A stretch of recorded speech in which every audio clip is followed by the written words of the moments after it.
आज मैं आपके लिए लेकर आया हूँ यहाँ पे गद्यांश पद्यांश को कैसे सॉल्व करेंगे। ये सबसे बड़ा सवाल होता है आपका क्योंकि ये आपके क्लास 12th में हिंदी में अगर देखेंगे तो आपका 20 अंकों का आता है। 20 अंकों का क्या आता है भैया? ये जो गद्यांश होता है आपका, बोले तो सर गद्यांश बोलते हैं और क्या बोलते हैं सर? पद्यांश बोलते हैं। तो गद्यांश पद्यांश आपका टोटल कितना आता है सर? 20 अंकों का पेपर में आता है। कितने नंबर का आता है? 20 अंकों का आता है। कि गद्यांश पद्यांश को हल कैसे करेंगे। तो आज मैं यहाँ पे अप्रोच जो बताऊंगा, ट्रिक बताऊंगा, वो बताऊंगा गद्यांश का। जी हाँ, ये वीडियो गद्यांश पर होने वाला है और बहुत इंपॉर्टेंट है। और मैं इसकी पूरी पूरी गारंटी लेता हूँ कि 10 में 10 नंबर जो आपका गद्यांश है भाई साहब, जो आपका क्या है सर? गद्यांश है, 10 में 10 नंबर आपको पूरा मिलेगा। 10 अंक आपको पूरा का पूरा मैं दिलवाऊंगा। लेकिन आपको वीडियो पूरा देखना है, तभी आप इसमें इंपॉर्टेंट वाले गद्यांश को भी कराएंगे। साथ ही साथ आपको कैसे सॉल्व करना है ये भी मैं आपको बताऊंगा, कैसे पहचानना है ये भी मैं आपको पूरा पूरा इस वीडियो में आपका कवर करवा दूंगा। ये 22 फरवरी के लिए डेडिकेटेड वीडियो है। जो बच्चे 22 फरवरी को हिंदी का पेपर देने जा रहे हैं उनके भी लिए वीडियो है, तो वो एक बार इस वीडियो को देखिए और शेयर कर देंगे। अपने दोस्तों के साथ वीडियो को जरूर से जरूर क्या कर देंगे? शेयर कर देंगे। तो देखिएगा, जैसे आपका राष्ट्र का स्वरूप है, सर किसका है सर जी? यहाँ पे एक है राष्ट्र का स्वरूप। सर राष्ट्र का स्वरूप है ये हमारा चैप्टर। राष्ट्र के स्वरूप के लेखक सर कौन है? वासुदेव सर अग्रवाल। वासुदेव सर अग्रवाल। अब सर हम कैसे जानेंगे कि ये राष्ट्र के स्वरूप के लेखक कौन है? वासुदेव सर अग्रवाल है। तो रावा, रावा याद कर लीजिए, रावा, रावा, रावा, रावा मतलब कि रा से राष्ट्र का स्वरूप, वा से वासुदेव सर अग्रवाल, रावा। ट्रिक क्या है? रावा, रावा मतलब रा से राष्ट्र का स्वरूप, वा से वासुदेव सर अग्रवाल। ठीक है, रा से राष्ट्र का स्वरूप, वा से वासुदेव सर अग्रवाल। रट लिए, इंपॉर्टेंट चैप्टर है, पेपर में आता है। अब कैसे सर हम जानेंगे कि ये जो गद्यांश है, ये जो गद्यांश है, यह राष्ट्र के स्वरूप से ही लिया गया है। यह गद्यांश राष्ट्र के स्वरूप से लिया गया है। यदि गद्यांश में आपको शब्द दिखाई देंगे, सर कैसे शब्द दिखाई देंगे? राष्ट्र दिखाई देगा, धरती, भूमि, वसुंधरा, माता भूमि, मातृभूमि, घटती माता, पृथ्वी, जन, संस्कृत, राष्ट्रीय जन, राष्ट्र संवर्धन, राष्ट्रीयता, साहित्य कला, नित्य गीत, प्रेम इत्यादि जब शब्द दिखाई दे इसमें गद्यांश में, तो समझ लीजिएगा वो कहां से लिया गया भैया? राष्ट्र के स्वरूप से लिया गया है। राष्ट्र के स्वरूप से लिया गया है। अब राष्ट्र के स्वरूप के सर लेखक कौन है? वासुदेव सर अग्रवाल। पहचानने का तरीका क्या रहेगा सर जी? रावा। क्या रहेगा सर याद करने का तरीका? रावा। जो मैं यहाँ पे बता रहा हूँ बस इसी को आप लोग तैयार कर लीजिए। देखिएगा, रावा मतलब राष्ट्र का स्वरूप, वा मतलब वासुदेव सर अग्रवाल। अब गद्यांश में आपको कौन कौन से शब्द दिखाई देंगे? राष्ट्र दिखाई देगा, धरती, भूमि, वसुंधरा, माता भूमि, मातृभूमि, घटती माता, पृथ्वी, जन, संस्कृति, राष्ट्रीय जन, राष्ट्र संवर्धन, राष्ट्रीयता, साहित्य कला, नित्य गीत इत्यादि शब्द आपको गद्यांश में दिखाई देगा। ठीक है, अभी मैं आपको भी जब प्रैक्टिकल करवाऊंगा ना तब आपको समझ आएगा। अभी तो ऐसे चला, अभी मैं आपको प्रैक्टिकल भी करवा दूंगा। अब आएगा आपका अशोक का फूल। क्या है? अशोक का फूल। अशोक के फूल के लेखक कौन है भैया? हजारी प्रसाद द्विवेदी। इंपॉर्टेंट वाला चैप्टर है, यहां से गद्यांश भर भर के आते हैं। अब कैसे याद करेंगे? ट्रिक है अशोक प्रसाद। अशोक प्रसाद। अब प्रसाद मतलब क्या होता है? हो जाए गुरु जी हजारी प्रसाद द्विवेदी। प्रसाद मतलब हजारी प्रसाद द्विवेदी, अशोक मतलब अशोक का फूल। तो अशोक प्रसाद याद कर लीजिए, यानी कि अशोक के फूल के लेखक कौन है सर? प्रसाद, यानी कि हजारी प्रसाद द्विवेदी जी हैं। याद कर लीजिए मेरे साथ, अशोक प्रसाद।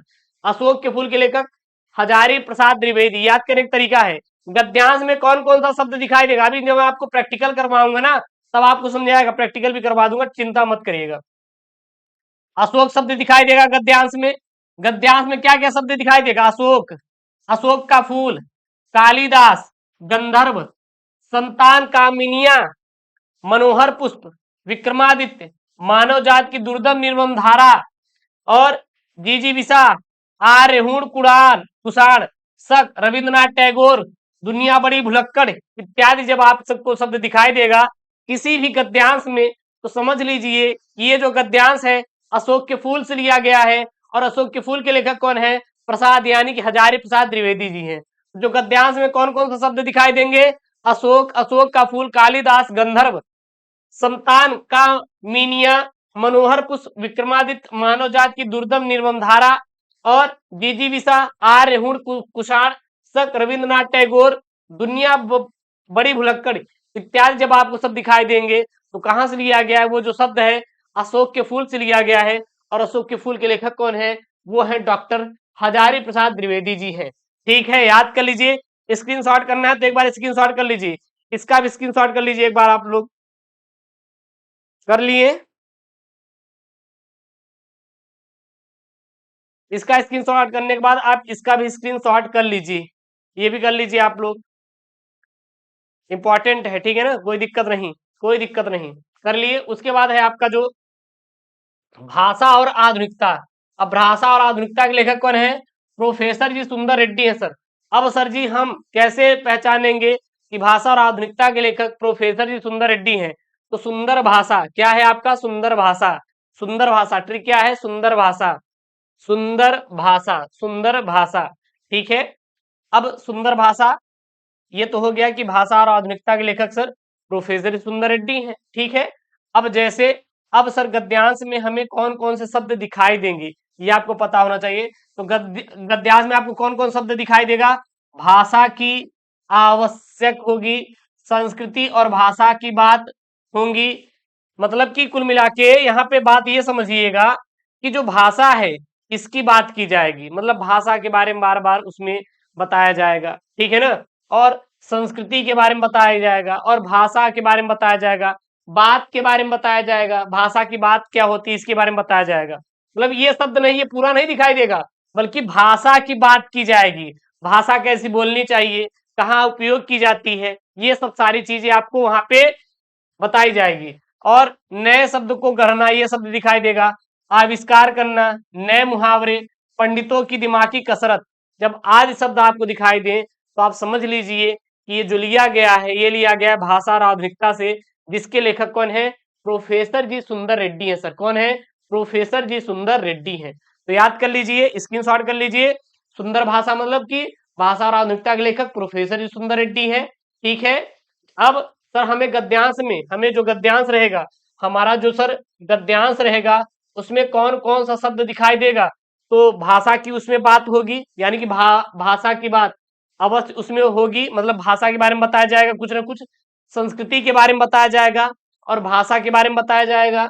नए शब्द को गढ़ना, आविष्कार जैसे शब्द, मुहावरा भी उसमें दिखाई देगा कहीं ना कहीं, मुहावरा ये पूरा शब्द ही दिखाई देगा, नए मुहावरे, और पंडित शब्द दिखाई देगा, दिमागी कसरत इत्यादि जब आपको दिखाई दे तो वो कहाँ से लिया गया है? भाषा और आधुनिकता से, जिसके लेखक प्रोफेसर सुंदर रेड्डी हैं। उसके बाद आपका चैप्टर आएगा हम और हमारा आदर्श। हमारा आदर्श, तो जब आदर्श की बात आती है तो आपको पता है कि डॉक्टर एपीजे अब्दुल कलाम जो थे बहुत ही आदर्श एक व्यक्ति थी, बहुत ही आदर्श व्यक्ति थी। तो कुल मिला के इनका तो याद ही हो जाएगा, हम और हमारा आदर्श। आदर्श बात हो तो समझ लीजिए कि डॉक्टर एपीजे अब्दुल कलाम की बात हो रही थी, क्योंकि ये मिसाइल मैन थे और राष्ट्रपति थे भी भारत के। तो देन ये बहुत ही इंपॉर्टेंट पर्सन थे भारत के, इसलिए इनके अंदर वो आदर्शवाद था। ठीक है ना, इसीलिए आदर्शवादी पुरुष के नाम से भी जाने जाते हैं। अब आपको गद्यांश में कौन कौन से शब्द दिखाई देंगे तभी जान पाएंगे कि हम और हमारा आदर्श से है।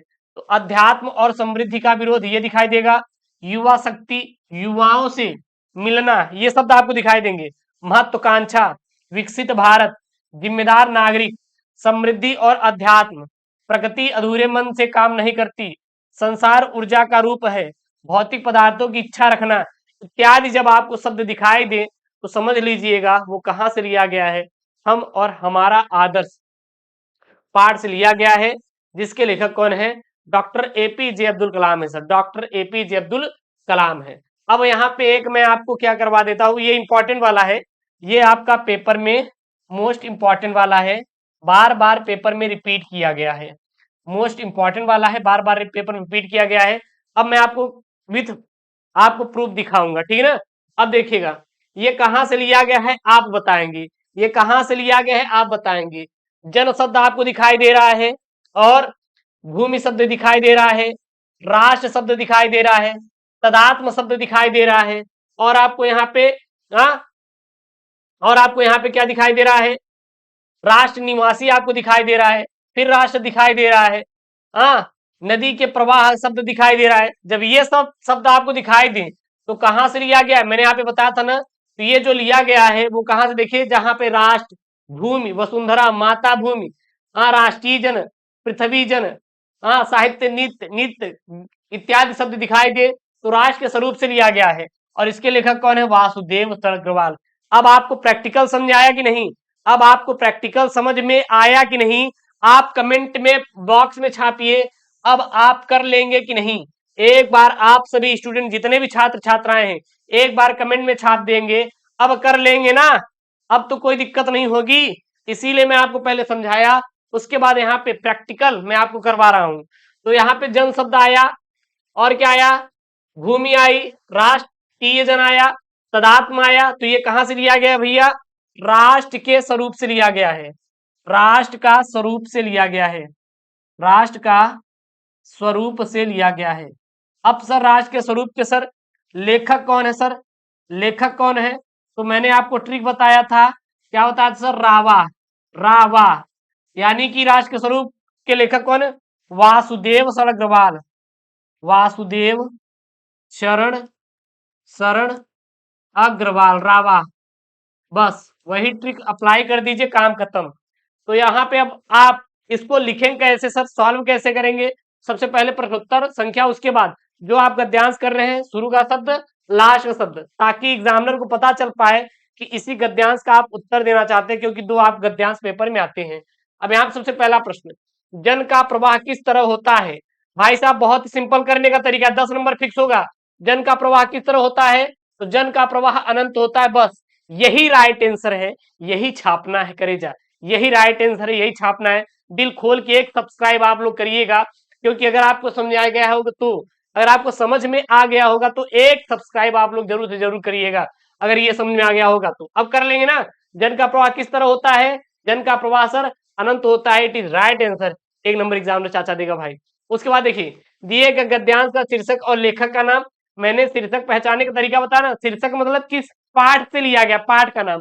तो यहाँ पे जन शब्द दिखाई दिया, राष्ट्र शब्द दिखाई दिया, तदात्म दिखाई दिया, माता भूमि दिखाई दिया, इसलिए यह राष्ट्र के स्वरूप से लिया गया। इसके लेखक वासुदेव शरण अग्रवाल है, अर्थात प्रस्तुत गद्यांश के पाठ का शीर्षक राष्ट्र का स्वरूप है और इसके लेखक वासुदेव शरण अग्रवाल है। उसके बाद रेखांकित अंश की व्याख्या। अब देखिएगा, रेखांकित अंश की व्याख्या जब आ जाए तो आपको क्या करना है, पता है? जैसे मान लीजिए वो खींच दिया यहाँ पे कि सहस्त्रों वर्षों से भूमि के साथ राष्ट्रीय जन ने, इस प्रकार से आपका खींचेगा। मैं यहाँ पे आपको खींच के आपको मैं बता दे रहा हूं, आपके पेपर में इस प्रकार से वो देगा, ये ऐसे कर देगा। चलिए, रेखांकित अंश की व्याख्या कीजिए आप लोग, ऐसे इस प्रकार से वो खींचेगा भाई। हाँ, एग्जामिनर चाचा इस प्रकार से आपको रेखांकित अंश की बोलेगा व्याख्या करने के लिए। आप क्या करिएगा, मैं आपको ट्रिक बता रहा हूँ, अप्रोच। आप सेम टू सेम उतार दीजिएगा, या फिर इसी में थोड़ा, मतलब थोड़ा सा अपने से बना कर थोड़ा ऊंची भाषा में प्रयोग करके आप लिख दीजिएगा। पूरा पूरा आपको नंबर मिल जाएगा, 2 नंबर पूरा मिल जाएगा। गिरी हुई हालत में 1 नंबर मिलेगा, अगर वो एग्जाम में खुश हुआ तो दो नंबर आपको पूरा दे देगा। अगर थोड़ा इसमें बना के लिख दिए तो आपको पूरा मिल जाएगा। कितना? 2 नंबर। अगर सेम टू सेम उतार दिए वहां पर ले जाके तो आपको केवल 1 नंबर मिलेगा। तो इसकी चिंता मत करिएगा, ये आपको मिल जाएगा, ठीक ना? अब देखिए अगला प्रश्न यहाँ पे, सूर्य की रश्मियों का क्या प्रभाव पड़ता है? सूर्य की रश्मियों का क्या प्रभाव पड़ता है, इसमें ढूंढिए। जहां पर सूर्य की रश्मियां हैं वही इसका आंसर होगा। सर जो सूर्य की रश्मियां होती हैं उसका क्या प्रभाव पड़ता है? तो जब तक सूर्य की रश्मियां नित्य प्रातःकाल भुवन को अमृत से भरती दे रहेंगी, तब तक राष्ट्रीय जन का जीवन भी क्या है? अजर अमर है। बस, यानी कि जो सूर्य की रश्मियां हैं उनके वजह से राष्ट्रीय जन का जीवन क्या है सर? अजर अमर है। अर्थात सूर्य की रश्मियों का प्रभाव, राष्ट्रीय जन का जीवन क्या है? अमर है।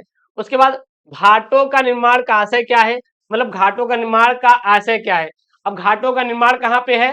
तो देखिए, घाटों का निर्माण करना, लेकिन कैसे? जिसमें कर्म और श्रम के द्वारा उत्थान के अनेक घाटों का निर्माण करना होता है। बस बस, और कुछ नहीं लिखना। यहाँ पर घाटों का निर्माण का आशय है मनुष्य अपने कर्म और श्रम के द्वारा विकास के पद चिन्ह को छोड़ना। उसके बाद यहाँ पे अगला प्रश्न है, जन का संततवाही जीवन किस तरह है?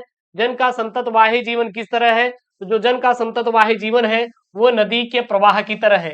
इसी प्रकार से क्वेश्चन का आंसर देना है। जो मैं यहाँ पे आपको तरीका बता रहा हूं ना, बहुत ही लेटेस्ट है और बहुत ही चपुआ तरीका है। तो क्या लिख देंगे यहाँ पे, देखिए, जन का संततवाही जीवन किस तरह है? सदा प्रवाहित होने वाला, अर्थात नदी के प्रवाह की तरह, नदी के प्रवाह की तरह है, नदी के प्रवाह की तरह है, प्रवाह की तरह है। ठीक है, कोई दिक्कत नहीं है। तो ये वीडियो बहुत इंपॉर्टेंट, मैंने इसमें बताया आप गद्यांश कैसे सॉल्व करेंगे। सबसे इंपॉर्टेंट वाले मैंने गद्यांश भी बताया, जितने भी इंपॉर्टेंट गद्यांश थे बस इस चैप्टर के गद्यांश को रटना है और कुछ नहीं। करने का तरीका, पहचानने का तरीका अभी प्रैक्टिकल मैंने समझाया है, और मैं आशा करता हूं कि आपको वीडियो पसंद आया होगा। सो प्लीज यार वीडियो को लाइक करिएगा, चैनल को सब्सक्राइब करिएगा, अपने दोस्तों के साथ ना वीडियो को जरूर शेयर करिएगा। मिलते हैं नेक्स्ट वीडियो में। ओके दोस्तों, थैंक यू, जय Hind, take care, bye bye.